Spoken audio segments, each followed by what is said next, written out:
Good afternoon, everyone, and welcome to Pittsburgh City Council's public hearing for today, Wednesday, November the 8th, 2023.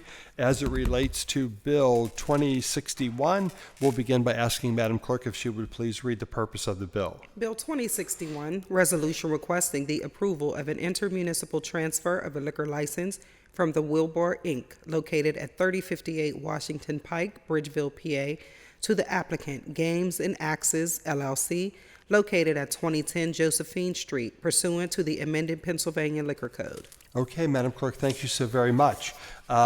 We will now proceed to testimony from registered speakers. We ask if you are registered that you begin by giving your name and the neighborhood in which you reside for our public record. Once we have exhausted the list of registered speakers, we will move on to speakers in our audience. Each speaker will have 3 minutes then to address council. At this time, we have no registered speakers, so we will turn to the applicant who is in chambers with us today, and I will invite the applicant to please join us at the table. Brett, you're also welcome to join if you'd like, and however you'd like to do that. Come on up and have a seat, and if you would, for a matter of public record, if you'll introduce yourself. Hello, my name is John Conley, and I'm from Southside. Okay, so John, you are the applicant on the transfer of the liquor license from the Wheelbarrow in Bridgeville, PA to Games and Axes on 2010 Josephine Street. So would you please begin by just telling us a little bit about who you are, your experience, what kind of background you have in bar restaurant, and what your plans are for the new business? Absolutely. Yeah, so I grew up in Southside. Games and Axes probably opened when I was like 7, so I was going there, my friends, everybody, that's where we hung out and everything. So when it was announced that it was, closing, I got a bunch of texts like, hey, you should buy this. And I said, okay, then, we wanted to put axe throwing in. That's the new thing. Everybody likes to do it. So we were going to add axe throwing to it, and every axe throwing place has, a liquor license, and that was the plan there.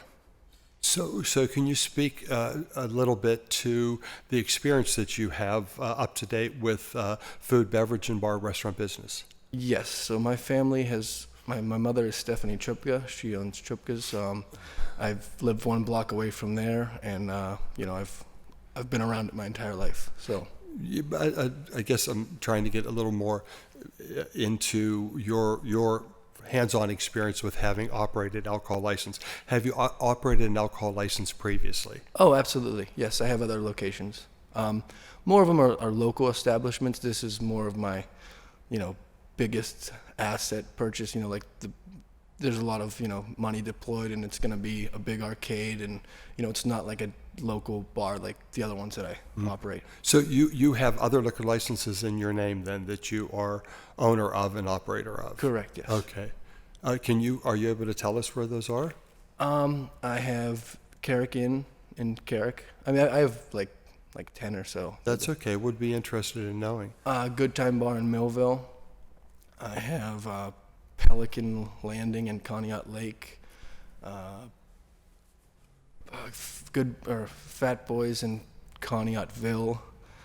Nighthawks in Conneaut Lake. And Playmakers in Meadville, and I don't know which ones I've listed off. Broad Street Bistro in North Versailles. I have multiple establishments. And these alcohol licenses are all in your name? Correct, yes. Okay, and you operate them? Are you the hands-on operator of these licensed establishments, or do you have management teams? Each location has their own manager, but I oversee all the managers, and yeah. That's a big portfolio to oversee. Yes, absolutely. Yep. And then my my aunt passed, and then she had the wheel, and that's why we're moving. Well, I planned on moving that to there, so I didn't have to buy one. The lease ended there, so I just figured we'd move it to the arcade. Uh-huh. And so, can you tell us if the licenses, the 10 or so licenses that you already hold, are there any infractions or violations against any of those licenses? There are some. I think we listed them on the application. I don't know them all. Do we have the application, Madam Clerk? That's okay. I'll review it. Appreciate it, though.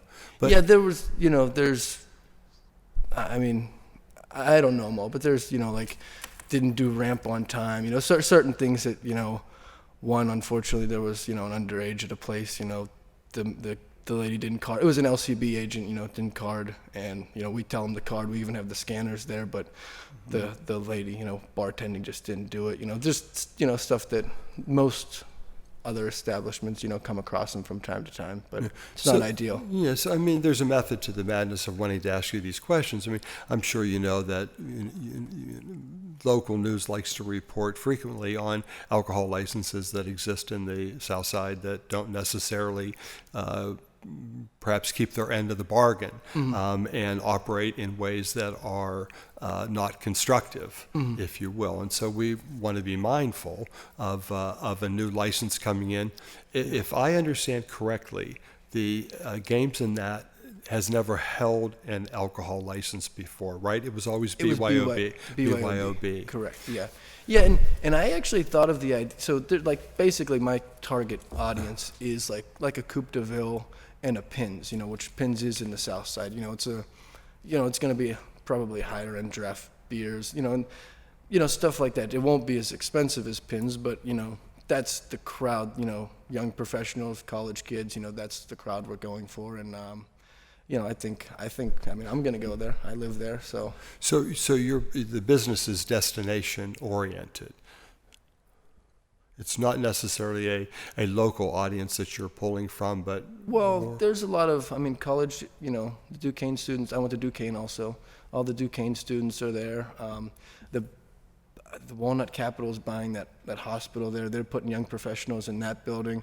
That's kind of and then they have the brewery that opened right next to me, or not, right there. Well, Vellum, that's a sort of a different concept than anything we've experienced before in the South Side, and that has been wildly successful, and that kind of alcohol licensing is very much welcomed in the South Side. Yep, absolutely. Yeah.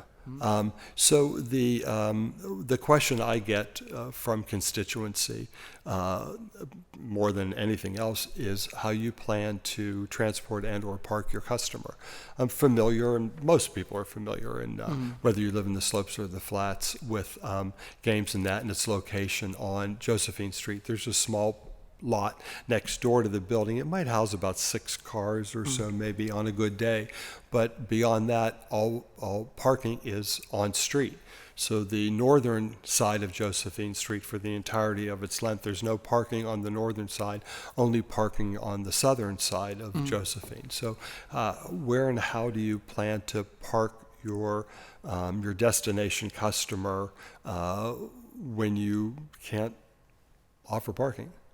Well, I don't know that. There will be destination customers. I think it'd be mixed. I think there'll be a lot of locals. I think there'll be. Sure. I hope there's destination customers. I hope it's as busy as it can. But for this question, I just would like to focus on those that need to get to your business and bring a vehicle to get there. Beyond on-street parking, do you have plans? Have you secured leases in any lots or anything? Or are you planning to secure leases, anything like that would assist you with parking a customer that's going to come with a vehicle?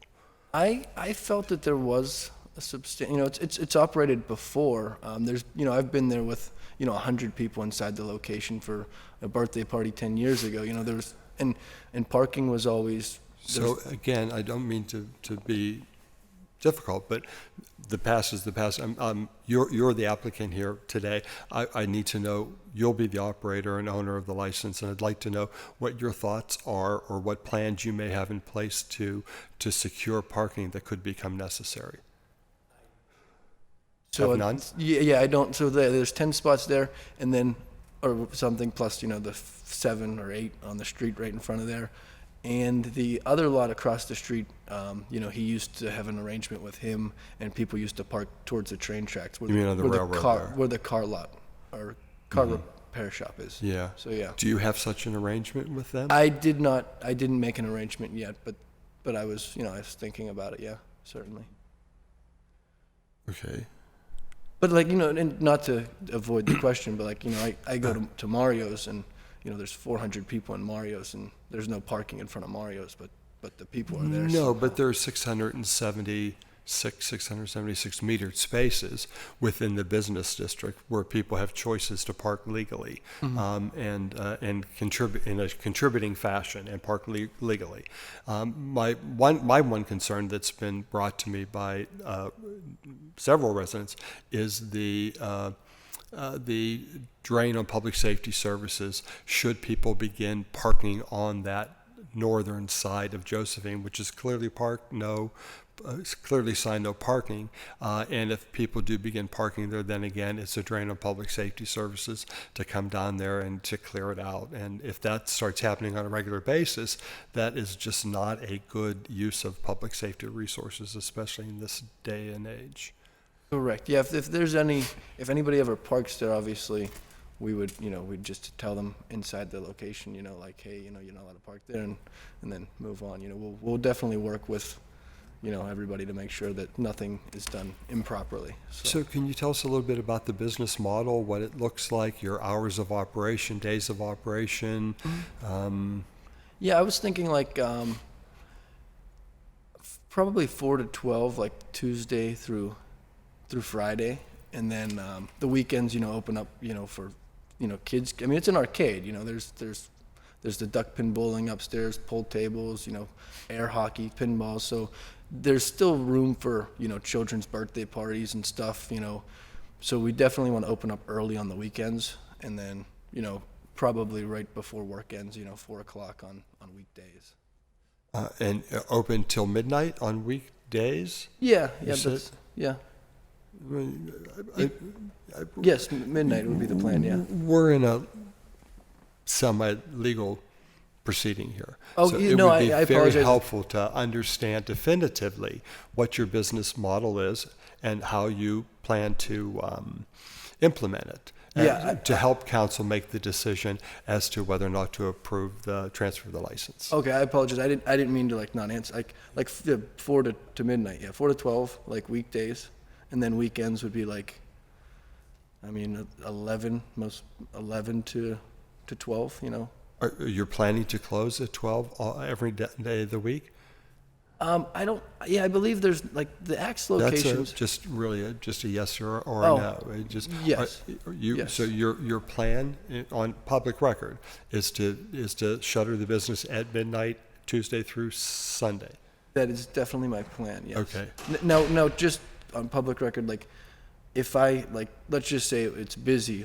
Is that if I say, because it is my plan, but if the plan changes, that's. Well, you're petitioning the council to approve the transfer of the license, and the council wishes to make an informed decision. And so the more accurate information that you can share with us that is definitive, that we can rely on, to come in and say, I'm going to do A and to go and do B is not going to be helpful to the council, nor will it sit well with the council. So Correct. that's why. I understand. Yeah. See, generally speaking, in these kinds of public hearings, you would be here with your legal counsel to help to speak to those kinds of questions we might have. Okay. I apologize. Yeah. No. Yeah. That would be at 4 to midnight, and then weekends, Saturday and Sunday, obviously, would be 11 to midnight, 12. Yeah. So one of the reasons I ask about that is of course late night and dispersal of crowds. You're sort of hovering right in the middle of a residential area there. You have the slopes right behind you, have the flats right in front of you. You have, as you're aware of, Walnut Capital purchasing the Southside Hospital property.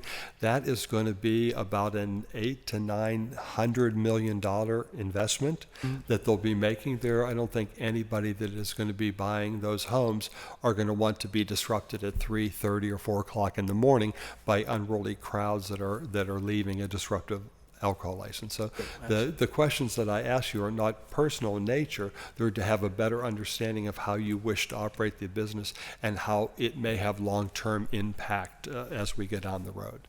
Yep, absolutely. That's my plan. Yeah. So. Okay. And then tell me a little bit about the operation inside. I mean, I've been in games in that a number of times myself over the years, but I know you want to do the axe throwing thing. So tell me a little bit about that, if you would, please.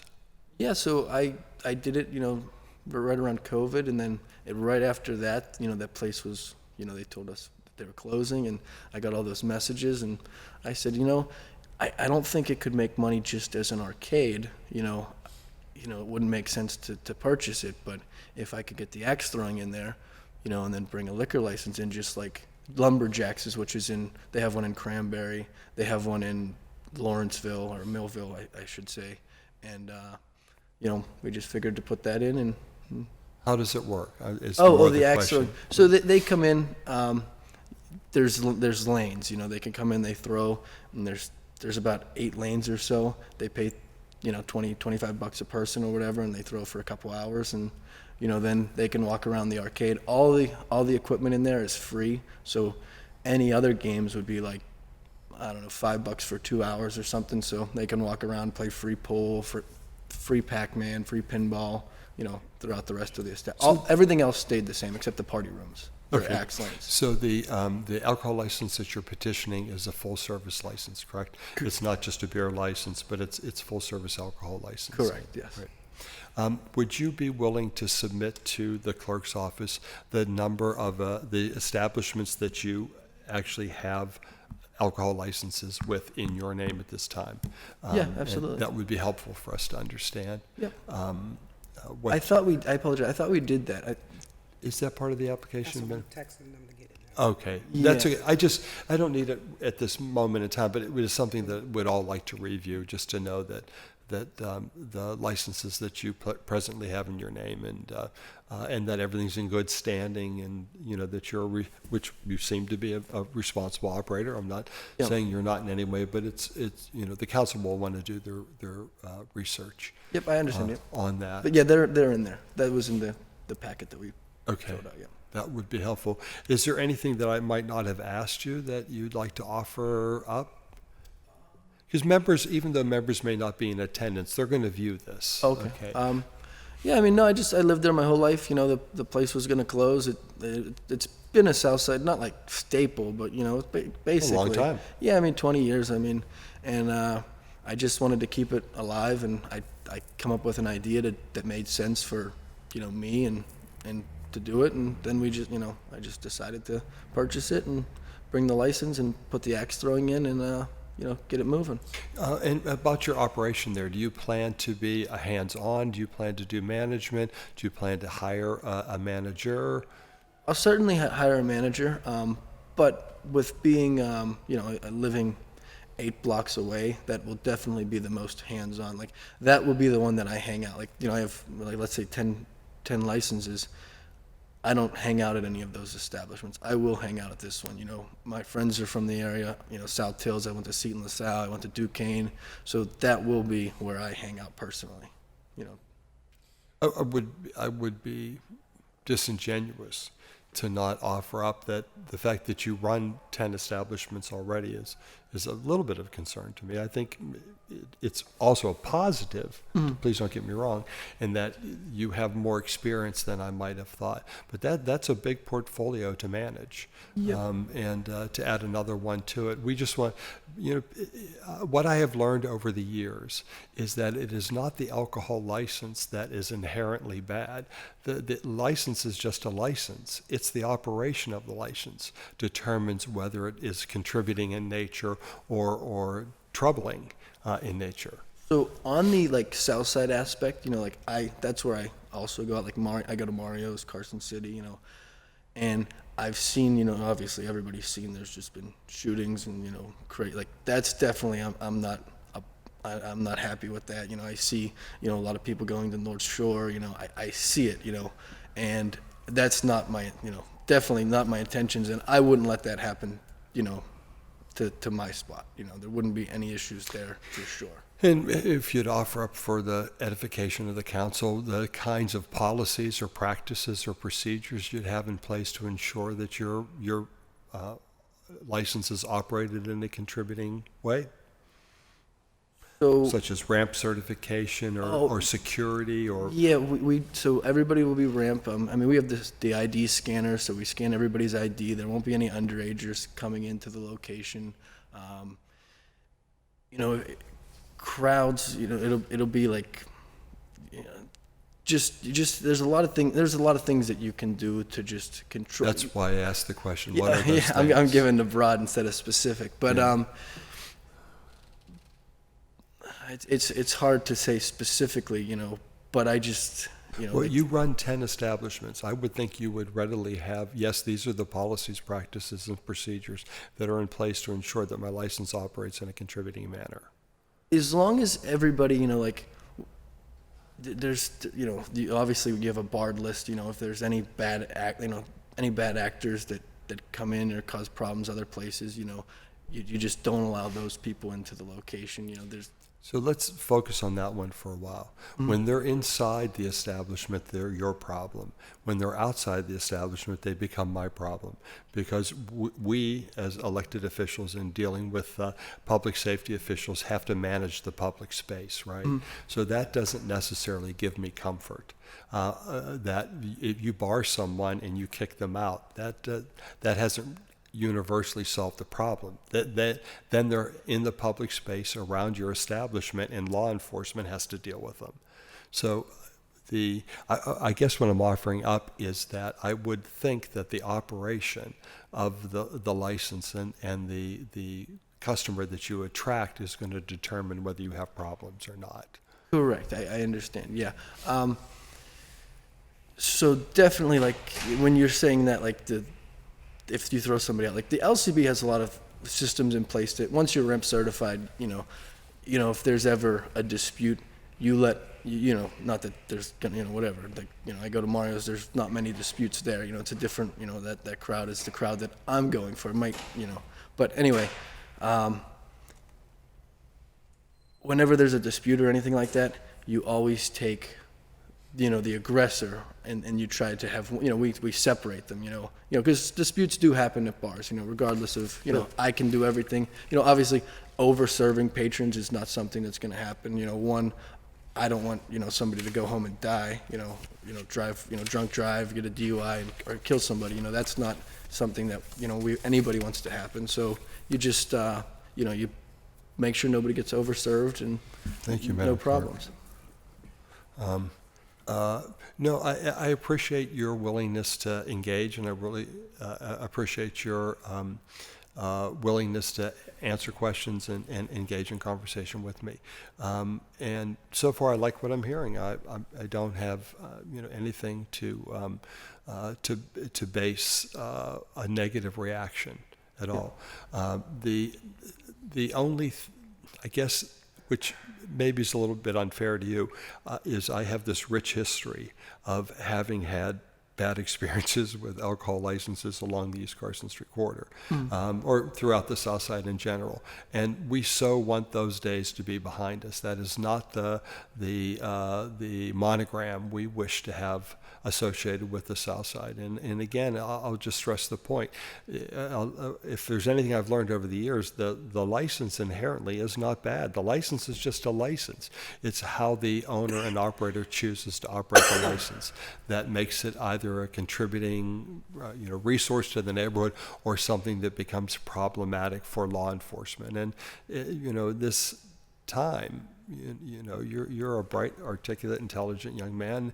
I'm sure you follow. It's a very difficult time for police officers to be out there, and the last thing we want to do is just to put nonsense on their plate to have to deal with that they shouldn't have to be dealing with, because there's important things they have, to be in charge of. So it's why I'm asking you the questions I'm asking you. Yeah, I absolutely agree. I mean, I definitely, I'm a Southsider too, so I don't like what has happened over the, after COVID, basically, it became somehow dangerous, but that's definitely not, that's not the crowd that I'm going to just push back a little bit on that statement. It isn't the South Side that went off the rails after COVID. The world went off the rails after COVID, and it reflects in the South Side at certain times in certain ways, but it's not isolated just to the South Side, right? I mean, it's like the world went off the rails. It just seems I just said it that way because we're there. We see that more than we see other things. That's why I said it that way, but yeah, you're right. Yeah. We don't, we want that to be behind us. Absolutely. And that I used to think that, well, and not just me, the previous councilman thought that limiting alcohol licenses was the way to go. And over the years, I've thank God for Allison Harden and our lifetime economy coordinator, and has taught me that that's not the way to go. It is not the license that's bad. It really isn't about the number that we have. It is the way they are operated in the business model by which they function that either makes them contributing or problematic. And so that's why my questions have been geared to that. So is there anything else you'd like to offer that I haven't given you a chance to speak to? No, I think I mean I think I've made myself as clear that I just want to operate a nice establishment, and I think Southside needs it, and that's all I can say. So the one thing I would ask of you on record publicly is to research vehicle management, let's call it that, and the impact that cars coming to the establishment could have, and better ways to mitigate problems with parking or illegal parking. As I understand with the work that I've done with Walnut Capital, they have bought the hospital. It is done. It is completed. And the first phase looks like it will be the development of that parking lot there at the intersection. And they will be building townhomes in there. And the one thing I don't want with a significant investment of what could probably be close to $1 billion is to have them build a development that becomes saturated with problematic revelers leaving late at night. Oh, absolutely. I understand. Yep. Yeah. And so you have a real close proximity to what is a very huge influx of positive investment in the South Side, and we just want to be mindful of it. That's all. So I would ask you if you would please focus on what you can do to help mitigate any problems that could come around parking and transportation. That would be very helpful. Absolutely. Okay? Yep. So this will come up before the council on Wednesday, Madam Clerk. Is that correct? For Tuesday. Our standing committee is on Tuesday. Because of the mayor's budget. Wow. And the mayor's, but the following Tuesday. So we have Following Monday. Double meetings the week. Because that's Thanksgiving. Okay. Okay. So just so, forgive me your first name. I'm John. sorry. John. Yeah. I knew that. John is aware of the timeline by which the council will consider. It will come up for its first discussion this coming Tuesday.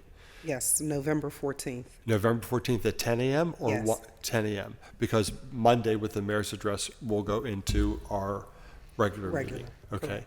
And then final passage will take place Monday, November 20th. November 20th, which is Thanksgiving week. Correct. And that Okay. meeting's at 1:30. Okay? Okay. Okay, I think we're good.